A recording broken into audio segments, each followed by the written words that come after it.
बिस्मिल्लाहिर्रहमानिर्रहीम अस्सलाम वालेकुम डियर स्टूडेंट्स। आज हम chemistry class 10 chapter number 16 oxidation reduction वाला चैप्टर का पांचवा टॉपिक 16.5 ऑक्सीडेशन रिडक्शन रिएक्शन से पढ़ेंगे।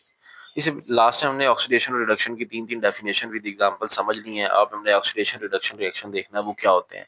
इसको रिडॉक्स रिएक्शन भी कहते हैं क्योंकि उसमें रिडॉक्स का मतलब क्या है, red mean reduction, OX mean oxygen, तो रिडॉक्स ऑक्सीडेशन रिडक्शन रिएक्शन को इन शॉर्ट में रिडॉक्स रिएक्शन भी कहा जाता है। जिसकी डेफिनेशन है अ केमिकल रिएक्शन, ये सबसे पहले इसको अंडरलाइन करें। A chemical reaction in which involves simultaneous oxidation and reduction is called oxidation reduction या redox reaction। तो ये रिडॉक्स रिएक्शन की ना डेफिनेशन है। उसके बाद ना ये जो रिडॉक्स रिएक्शन जब होता है ना, मतलब कोई केमिकल रिएक्शन हुआ है उसमें ऑक्सीडेशन भी हो रही है, रिडक्शन भी हो रही है। अब उसमें दो तरह का बॉन्ड बन सकता है, आयोनिक बॉन्ड भी बन सकता है, कोवलेंट बॉन्ड भी बन सकता है। आयोनिक बॉन्ड बनता है complete transfer of electron from one atom to another atom, जब एक एटम से इलेक्ट्रॉन ट्रांसफर हो जाते हैं मुकम्मल तौर पर दूसरे एटम की तरफ, तो इसको हम कहते हैं आयोनिक बॉन्ड। और जिसमें पार्शियल ट्रांसफर होते हैं, मतलब म्यूचुअली शेयर होते हैं इलेक्ट्रॉन, कोवलेंट बॉन्ड होता है। तो आगे वही लिखा हुआ, दिस रिएक्शन में involve the complete transfer of electrons from to form ionic bond. तो इसमें कंप्लीट ट्रांसफर ऑफ इलेक्ट्रॉन का भी हो सकता है, आयोनिक बॉन्ड बन जाए, या पार्शियल शिफ्टिंग ऑफ इलेक्ट्रॉन भी हो सकती है जिससे कोवलेंट बॉन्ड बनता है। मतलब इस ऑक्सीडेशन रिडक्शन रिएक्शन, जिसको रिडॉक्स रिएक्शन भी बोलते हैं, इसके नतीजे में आयोनिक बॉन्ड भी बन सकते हैं, कोवलेंट बॉन्ड भी बन सकते हैं। तो अब हम एग्जांपल के साथ अभी देखेंगे नीचे। अब एक एलिमेंट यहाँ पे लिया गया है, पोटेशियम परमंगनेट, एक कंपाउंड है KMnO4, इसका फार्मूला होता है। Potassium permanganate act as a very powerful oxidising agent. अब ऑक्सीडाइजिंग एजेंट का मतलब क्या है, मतलब ये अपने आप को रिड्यूस करेगा, मतलब इसकी रिडक्शन होती है और दूसरे को ये ऑक्सीडेशन में मदद करता है, तो इसलिए तो ऑक्सीडाइजिंग एजेंट है। तो ये करता क्या है, it oxidises the oxalic acid, मतलब ये ऑक्सैलिक एसिड की ना ऑक्सीडेशन करता है इनटू कार्बन डाइऑक्साइड में उसको ले जाता है। During the reaction dark purple solution. अब हमें कैसे पता चलता है कि इसने उसकी ऑक्सीडेशन की है और अपनी रिडक्शन की है, इसकी रिडक्शन कैसे हुई है, हमें कैसे पता चलता है? हमें ऐसे पता चलता है कि जब ये रिएक्शन करता है ना, तो इसका जो डार्क पर्पल कलर का सोल्यूशन होता है, ये पोटेशियम परमैंगनेट का, ये एमसीक्यूज में इसका कलर भी आ सकता है कि पोटेशियम परमैंगनेट का सोल्यूशन क्या है, डार्क पर्पल। तो डार्क पर्पल कलर का जो इसका सोल्यूशन है ना, वो चेंज हो जाता है कलरलेस में, वो कलरलेस बन जाता है। ठीक है, अब आप ये देखिए साइड पे डायग्राम बनी हुई है, डार्क पर्पल कलर का सोल्यूशन है, तो जब इसके अंदर डाला ना तो ये कलरलेस हो चुका है। ठीक है, in the presence of dilute sulphuric acid the reaction is proceed as. तो ये चूंकि ऊपर उन्होंने बताया था कि पोटेशियम परमैंगनेट जो है act as a very powerful oxidising agent in acidic medium, मतलब ये एसिडिक मीडियम, मतलब एसिड के साथ जब रिएक्शन करता है ना, तब ये स्ट्रॉन्ग ऑक्सीडाइजिंग एजेंट के तौर पे शो होता है। तो इसका एसिड के साथ ही रिएक्शन होगा। तो देखिए हम नीचे आप देख सकते हो, ये रिएक्शन हुआ है, पोटेशियम परमैंगनेट सल्फ्यूरिक एसिड के साथ रिएक्शन कर रहा है। इसके नतीजे में अब देखिए ये क्या बन रहा है, K2SO4 पोटेशियम सल्फेट बन रही है, और मैंगनीज सल्फेट साथ बन रहा है, साथ वाटर है, और 5 ऑक्सीजन के एटम है जिसको हम नेसेंट ऑक्सीजन कहते हैं। ये नेसेंट ऑक्सीजन है जिसको हम स्क्वायर ब्रैकेट के अंदर लिखते हैं, इसको बोलते हैं नोजाइदा ऑक्सीजन। मतलब ये बड़ी रिएक्टिव ऑक्सीजन होती है, ये जल्दी से किसी के साथ रिएक्शन करके ना अपने आप को स्टेबल कर लेती है। तो अब ये जो है ना 5 ऑक्सीजन, ये अब जो है ये ऑक्सालिक एसिड का फार्मूला होता है H2C2O4। तो ये ऑक्सालिक एसिड की करता है ऑक्सीडेशन, ऊपर लिखा हुआ ना इट ऑक्सीडाइज किसको ऑक्सीडाइज करता है, oxalic acid into carbon dioxide. तो देखिए ये मैंगनीज जो था हमारे पास, पोटेशियम परमैंगनेट था, ये 5 ऑक्सीजन के एटम प्रोवाइड करता है, नोजाइदा ऑक्सीजन जिसको बोलते हैं, नेसेंट ऑक्सीजन। तो ये ऑक्सीडाइज कर देता है, ऑक्सीडेशन में मदद करता है ऑक्सालिक एसिड। तो ऑक्सालिक एसिड ऑक्सीडेशन करके इसको कार्बन डाइऑक्साइड लिखा हुआ ना, इनटू कार्बन डाइऑक्साइड, तो इसने देखिए इसे कार्बन डाइऑक्साइड में चेंज कर दिया, साथ में ये वाटर और ये 5 वो बैलेंस करने के लिए इक्वेशन को लिखा गया।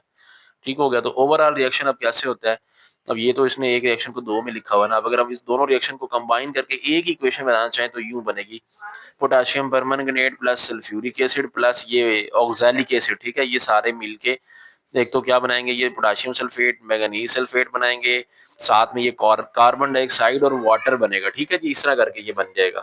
तो ये एग्जांपल तो हमने देख ली। अब हमें देखना है कि ना इस केमिकल रिएक्शन के अंदर किसकी ऑक्सीडेशन हुई है और किसकी रिडक्शन हुई है। तो फिर अभी हम पीछे जो डेफिनेशंस पढ़ के आए हैं ना लास्ट लेक्चर में, कि जिसका ऑक्सीडेशन नंबर इंक्रीज हो जाए उसको हम कहते हैं उसकी ऑक्सीडेशन हुई है, जिसका डिक्रीज हो जाए उसकी रिडक्शन हुई है। उसी कॉन्सेप्ट को लेके हम चलेंगे। तो यहाँ पे ना हम सारे जो एलिमेंट इन्वॉल्व हो रहे हैं ना इस केमिकल रिएक्शन के अंदर, सब का ऑक्सीडेशन नंबर लिख लेंगे।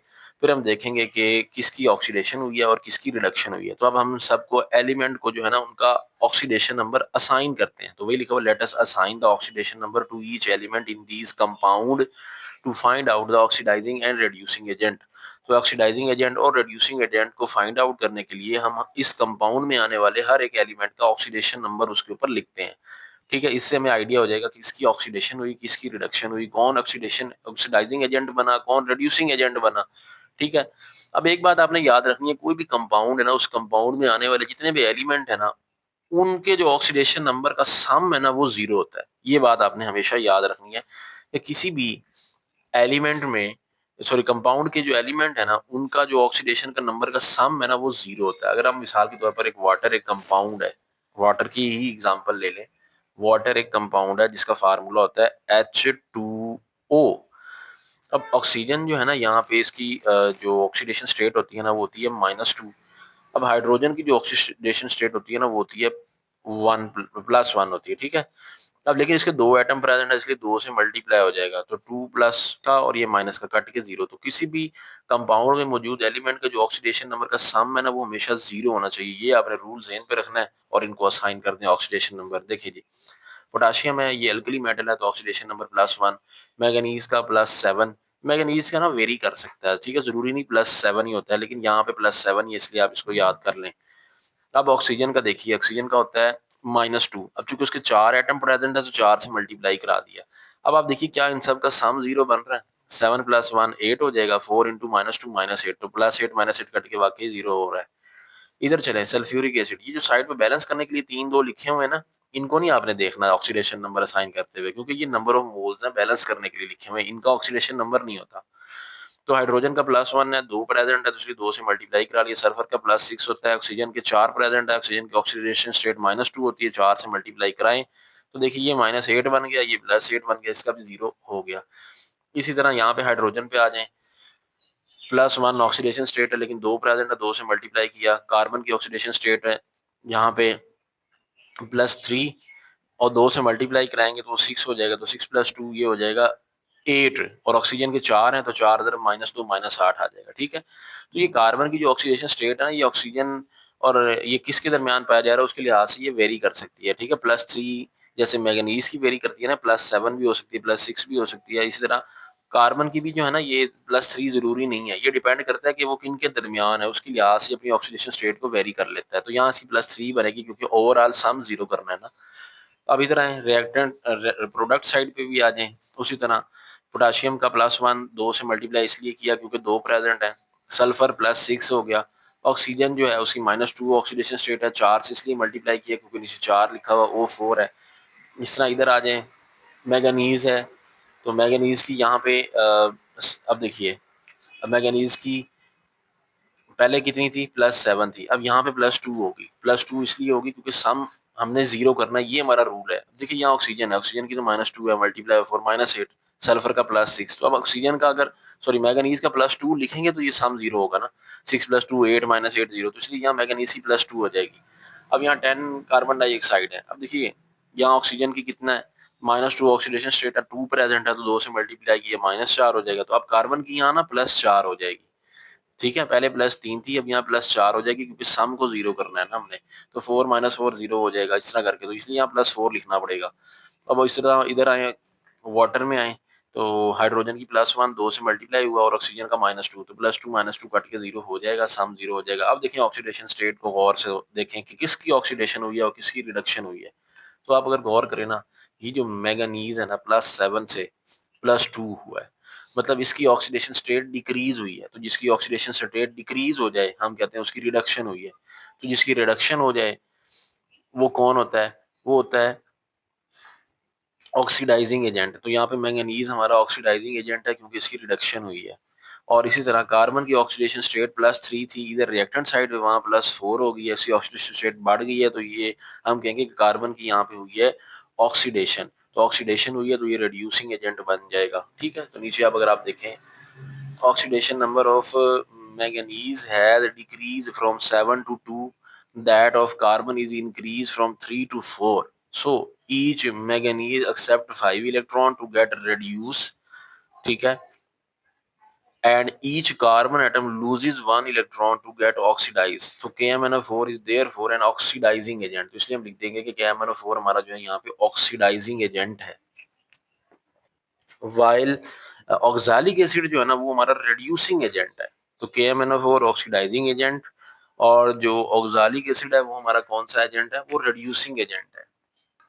क्योंकि रिड्यूसिंग एजेंट इसलिए है क्योंकि उसकी ऑक्सीडेशन होती है। ऑक्सैलिक एसिड में देखा था ना हमने, उसमें 5 ऑक्सीजन ऐड हुए हैं, तो इसलिए वो रिड्यूसिंग एजेंट है क्योंकि उसकी ऑक्सीडेशन हुई है। अब आगे जी, aqueous potassium iodide. Aqueous potassium iodide मतलब हमने पानी में हल करके सोल्यूशन बनाया हुआ है पोटेशियम और आयोडीन का। एक्विस का मतलब होता है पानी वाला सोल्यूशन। तो एक और एग्जांपल दे रहा है, second example, aqueous potassium iodide is also oxidise to iodine in acidified potassium permanganate. The formation of iodine in this reaction result in a color change typically from colorless to yellow brown। तो यहाँ पे एक example दे रहा है कि एक aqueous potassium iodide है, ये देखिए पोटेशियम आयोडाइड KI, ये पानी में हल करके सोल्यूशन बनाया गया, इज आल्सो ऑक्सीडाइज, ये भी ऑक्सीडाइज हो जाता है टू आयोडीन, ये आयोडीन में ऑक्सीडाइज हो जाता है विद एसिडिफाइड पोटेशियम परमैंगनेट। अब ये पोटेशियम परमैंगनेट और साथ एसिडिफाइड की वजह से हमें एक एसिड लेना पड़ेगा, सल्फ्यूरिक एसिड, चले वो ले लिया हमने। तो अब साथ में ये पोटेशियम आयोडाइड इन सबको मिलाने से जो है ना ये अब ये रिड्यूस चला जाएगा किसके अंदर, ऑक्सीडाइज हो जाएगा आयोडीन में। तो अब देखिए इसके नतीजे में जो बनता है वो हमारे पास क्या है, एक तो हमारे पास पोटेशियम सल्फेट बनती है, साथ मैंगनीज सल्फेट बनती है, साथ देखिए ये आयोडीन बन गई है और साथ वाटर। अब इसके अंदर हमने देखना है कि किसकी ऑक्सीडेशन हुई है और किसकी रिडक्शन हुई है, उसके लिए हम उस तरह ऑक्सीडेशन नंबर ऊपर असाइन करेंगे। के है तो +1, मैंगनीज +7, ऑक्सीजन -2 होता है, 4 प्रेजेंट एटम, तो इसलिए उस 4 से मल्टीप्लाई हो जाएगा। तो देखिए सम ओवरऑल 8 -8 0 हो रहा है। इधर चलें, हाइड्रोजन +1 2 से मल्टीप्लाई किया, +6 सल्फर का, तो ये हो गया 8, और ये ऑक्सीजन 4 -4 मल्टीप्लाई -2 -8, वही पूरा हो गया। इस तरह आयोडीन का -1 होता है, और जो पोटाशियम है उसका +1, तो +1 -1 ये भी कट के 0 ही हो रहा है। इस तरह हम इधर भी लिख लेंगे जैसे हमने पीछे लिखे थे। तो हमने देखना मेन चीज़ है कि ऑक्सीडेशन किसकी हुई और रिडक्शन किसकी हुई। तो अगर आप देखें ना मैंगनीज का ऑक्सीडेशन नंबर फिर यहाँ पे +7 से ना +2 कम हुआ है, तो कम हुआ तो इसकी रिडक्शन हुई है, ठीक है, और जिसकी रिडक्शन होती है वो ऑक्सीडाइजिंग एजेंट होता है, तो इसलिए इसको हम कहेंगे मैंगनीज यहाँ ऑक्सीडाइजिंग एजेंट है। आयोडीन को देखें, आयोडीन की ऑक्सीडेशन स्टेट ना -1 से 0 हो गई है। देखिए यहाँ ऑक्सीडेशन स्टेट आयोडीन की है -1, और यहाँ देखो यहाँ पे ये फ्री स्टेट में आ गया ना, तो इसलिए 0 हो गया। तो फ्री स्टेट में स्टेबल होता है ना एटम, कोई मॉलिक्यूल स्टेबल हो जाता है, तो स्टेबल मॉलिक्यूल की ऑक्सीडेशन स्टेट हमने पढ़ा फ्री स्टेट में वो 0 होती है। तो इसलिए -1 छोटा है, 0 बड़ा है, तो बढ़ गई है। -1 से 0 बड़ा होता है, -1 तो 0 से छोटा है, तो -1 से 0 बढ़ गई है, तो इसलिए हम कहेंगे इसकी ऑक्सीडेशन हो गई है, मतलब ये रिड्यूसिंग एजेंट। देखिए वही चीज लिखी हुई है, potassium permanganate therefore act as a oxidising agent है, while potassium iodide is act as a reducing agent. वही चीज यहाँ पे ये लिखी गई है। In this reaction potassium permanganate is reduced to manganese ions. अब देखिए पोटेशियम परमैंगनेट जो है वो मैंगनीज आयन में रिड्यूस हुआ, और iodine iodine ion is oxidise to iodine, तो जो आयोडीन आयन थे वो आयोडीन में ऑक्सीडाइज हो गए, तो इसलिए हम कहेंगे पोटेशियम परमैंगनेट यहाँ पे ऑक्सीडाइजिंग एजेंट है, और जो पोटेशियम आयोडाइड है वो रिड्यूसिंग एजेंट है। साइड पे एक क्विक चेक है, थोड़ा सा वो भी देख लेते हैं। क्विक चेक में क्या कहा जा रहा है, कहता है identify the oxidising agent and reducing agent in this following reaction. यहाँ पे एक रिएक्शन लिखा गया है, कहता है इनके अंदर ना आपने बताना है कि कौन ऑक्सीडाइजिंग एजेंट है और कौन रिड्यूसिंग एजेंट है यहाँ पे। तो इसको समझाने के लिए ना मैंने जरा इनके ऑक्सीडेशन स्टेट अलहदा से यहाँ पे कॉपी पे लिख ली हैं। ये पहला हमारे पास एग्जांपल 1 है, ये हमारे पास एग्जांपल नंबर 2 है। तो एग्जांपल 1 को देखें, कॉपर सल्फेट पोटेशियम आयोडाइड मिलते हैं, कॉपर आयोडाइड आयोडीन और पोटेशियम सल्फेट बनते हैं। ऑक्सीडेशन स्टेट लिखे, कॉपर की +2, सल्फर की +6, 6 + 2 8 हो गया, और O4 4 × 2 -2 वो 8 -8 0 ओवरऑल हो जाएगा, ठीक है जी। तो ये लिख लिया। इधर पोटेशियम की +1 आयोडीन की -1, ये भी 0 हो जाएगा।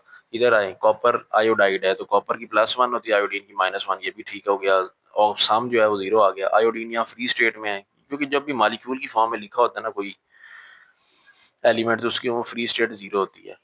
क्योंकि फ्री स्टेट में तो ऑक्सीडेशन स्टेट 0 होती है, तो इसलिए इधर K2SO4 में आ जाएं तो पोटेशियम की +1 2 प्रेजेंट है तो 2 से मल्टीप्लाई किया, सल्फर का +6 हो जाएगा, ऑक्सीजन 4 × -2। ठीक हो गया। अब आप देखिए इसको जरा पहले इस रिएक्शन पे फोकस करें, इसको भी ना देखें, इसको भी आपने नहीं देखना, ठीक है, मैं इस पे क्वेश्चन मार्क लगा रहा हूँ, अभी हमने इसको नहीं देखना। अब इसको जरा देखें इसमें क्या हुआ क्या है। तो अगर आप देखें ना, कॉपर जो है +2 से चला गया है +1 में, मतलब उसका ऑक्सीडेशन नंबर डिक्रीज हुआ है। जिसकी डिक्रीज हो वो होती है रिडक्शन। रिडक्शन जिसकी रिडक्शन हो उसको हम कहते हैं ऑक्सीडाइजिंग एजेंट, क्योंकि उसमें हमें उसने ये नहीं पूछा रिडक्शन या ऑक्सीडेशन किसकी हुई, उसने पूछा रिड्यूसिंग एजेंट कौन है और ऑक्सीडाइजिंग एजेंट कौन है। तो देखिए, तो यहाँ पे हमारा जो कॉपर सल्फेट है ना, क्योंकि इसकी ऑक्सीडेशन स्टेट में जो कॉपर वाला पोर्शन है उसकी +2 से +1 हो गई है, तो इसलिए हम इस कॉपर सल्फेट को कहेंगे कि ये ऑक्सीडाइजिंग एजेंट है। तो एग्जाम्पल 1 में हमारा जो ऑक्सीडाइजिंग एजेंट है ना, वो कॉपर सल्फेट है। और अगर आप इधर गौर करें, आयोडीन पे गौर करें, या आयोडीन की है -1 और वहां 0 हो गई है। -1 छोटा है कि 0, जारी बात है -1 छोटा है, मतलब छोटे से बड़े की तरफ गए हैं, बढ़ गई है। तो -1 से 0 आप गए हो। आयोडीन के लिए हमारे पास ऑक्सीडेशन स्टेट -1 से 0 हुई है। ऑक्सीडेशन स्टेट इंक्रीज हो तो उसको हम लोग कहते हैं ऑक्सीडेशन। तो ऑक्सीडेशन जिसकी होती है उसको हम कहते हैं रिड्यूसिंग एजेंट। तो इसलिए हमारा यहाँ पे ये देखिए, पोटेशियम आयोडाइड की जो है वो में आयोडीन की -1 से उधर 0 हो गई है, तो पोटेशियम आयोडाइड हमारा सारा यहाँ पे रिड्यूसिंग एजेंट है। तो हमारे पहले क्वेश्चन का आंसर क्या है, कॉपर सल्फेट ऑक्सीडाइजिंग एजेंट और पोटेशियम आयोडाइड रिड्यूसिंग एजेंट है जी। ठीक है, अब दूसरी एग्जांपल पे चलते हैं। दूसरी एग्जांपल में हमारे पास है हाइड्रोजन सल्फाइड और क्लोरीन मिलके सल्फर और हाइड्रोक्लोरिक एसिड आपको दे रहे हैं। तो हाइड्रोजन सल्फाइड है +1, ऑक्सीडेशन स्टेट है 2 से मल्टीप्लाई हो जाएगा, तो 2 प्लस का, सल्फर का -2, 2 -2 0। क्लोरीन फ्री स्टेट में है तो 0 आ जाएगा, सल्फर फ्री स्टेट में है तो यहाँ 0 आ जाएगा, यहाँ HCl है। ठीक है जी, हाइड्रोजन का +1, क्लोरीन का -1। अब आप जरा गौर करें, अगर क्लोरीन पे ही गौर करें, ये 0 से यहाँ -1 मतलब डिक्रीज हो गया। डिक्रीज हो गया तो रिडक्शन होगी, तो अब क्या लिखेंगे, तो इसमें हम लिखेंगे क्लोरीन के लिए, चूंकि उसका ऑक्सीडेशन स्टेट 0 से -1 हुआ, उसकी रिडक्शन हुई है, तो इसलिए क्लोरीन यहाँ पे हमारी ऑक्सीडाइजिंग एजेंट बन जाएगी। ठीक है, तो यहाँ पे हमारी ये जो क्लोरीन है 0 से -1 हुई है, तो Cl2 हमारा ऑक्सीडाइजिंग एजेंट है, तो इसलिए हम लिखेंगे सेकंड एग्जांपल के आंसर में chlorine Cl2 is an oxidising agent. अब दूसरा जरा सल्फर पे गौर करें। सल्फर यहाँ -2 है और वहां पे 0 हो गया, -2 छोटा है 0 बड़ा है। सल्फर की ऑक्सीडेशन स्टेट इंक्रीज हुई है, तो इंक्रीज हुआ तो ऑक्सीडेशन है, ऑक्सीडेशन हुई तो वो रिड्यूसिंग एजेंट हो जाएगा। तो इसलिए हमारा इस सूरत में H2S रिड्यूसिंग एजेंट बनेगा। तो इसलिए हम इसका आंसर में हम क्या लिखेंगे, सल्फर की ऑक्सीडेशन स्टेट चूंकि -2 से 0 इंक्रीज हुई है, तो इसलिए उसकी ऑक्सीडेशन हुई है, ऑक्सीडेशन हुई है तो फिर वो रिड्यूसिंग एजेंट हो जाएगा। रिड्यूसिंग एजेंट कौन होगा, जहां पे सल्फर पाई जा रही थी, ये देखिए H2S, तो H2S पूरा जो है हमारा रिड्यूसिंग एजेंट कहलाएगा। तो सेकंड का आंसर आप लिख देंगे, chlorine is an oxidising agent while H2S is a reducing agent। तो ये था आज का टॉपिक, कंप्लीट हो गया टॉपिक नंबर 16.5। इंशाल्लाह नेक्स्ट टाइम हम इलेक्ट्रोलाइसिस 16.6 टॉपिक पढ़ेंगे। चैनल पे नए हैं तो चैनल को सब्सक्राइब करें, वीडियो को लाइक करें, अच्छा सा कमेंट भी कर दें। इस चैनल पर फिजिक्स और मैथ के लेक्चर भी क्लास 10 के अपलोड हो रहे हैं, उनको भी देखा करें। मिलते हैं नेक्स्ट वीडियो में जल्द। अल्लाह हाफिज।